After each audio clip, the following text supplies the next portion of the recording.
activities. We had arrangements with the International Trade Center through the project to extend training programs to to rural Gambia.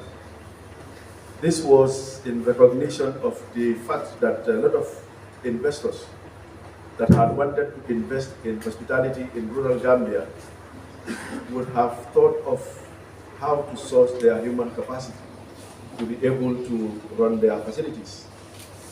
So from 2018 to 2022, we ran a couple of numbers of cohorts in terms of training in Janjambure, in Farafenye, in Basse, and also in West Coast.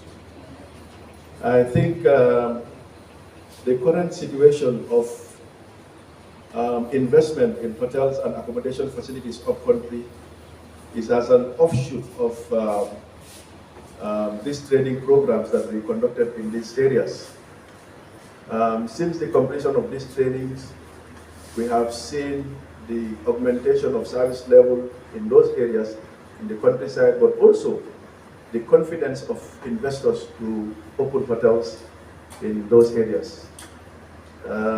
Remarkable among them is the facilities that we witnessed being opened in Basse by Jigo Construction. It's a top-notch, first-class accommodation. We have seen the one in Kuda that is also owned by a Gambian. You know, and of course, the refurbishment and renovation of the existing facilities. Now, all these things are happening because of the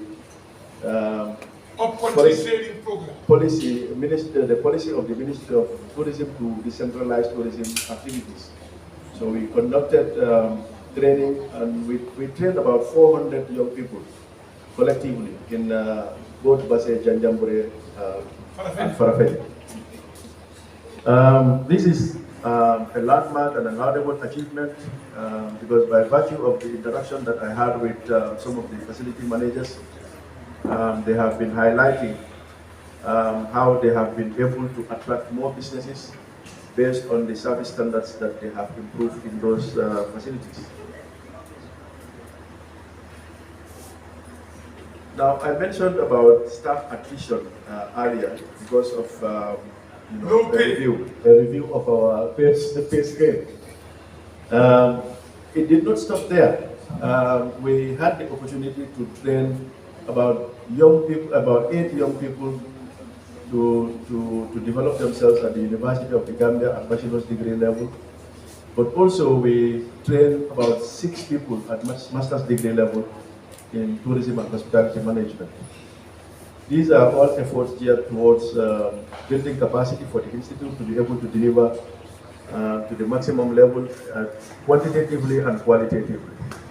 And it has also helped us in the staff retention because people always want to work in establishments that are considerate of their well-being and their welfare and of course their professional development. So we are very much in the forefront in terms of staff capacity development and we ensure that every year we train at least 2 staff at master's degree level.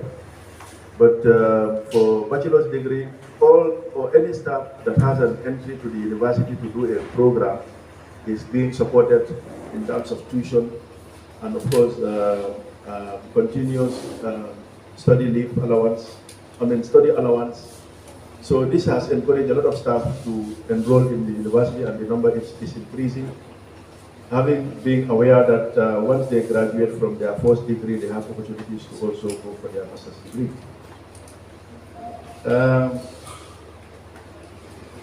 As we speak, we have successfully registered accredited all our students, all our staff with NACA training license. I think we are, if not the only, but one of the few institutions in the country that have met all NACA requirements in terms of accreditation. Some of them don't know what's NACA. NACA is the National Accreditation and the authority that is responsible for accrediting and authorizing training institutions. And quality. Quality Authority and Accreditation Authority.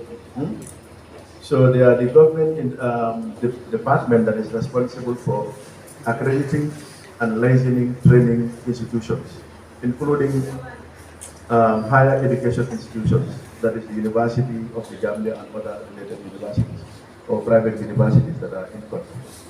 So they are doing accreditation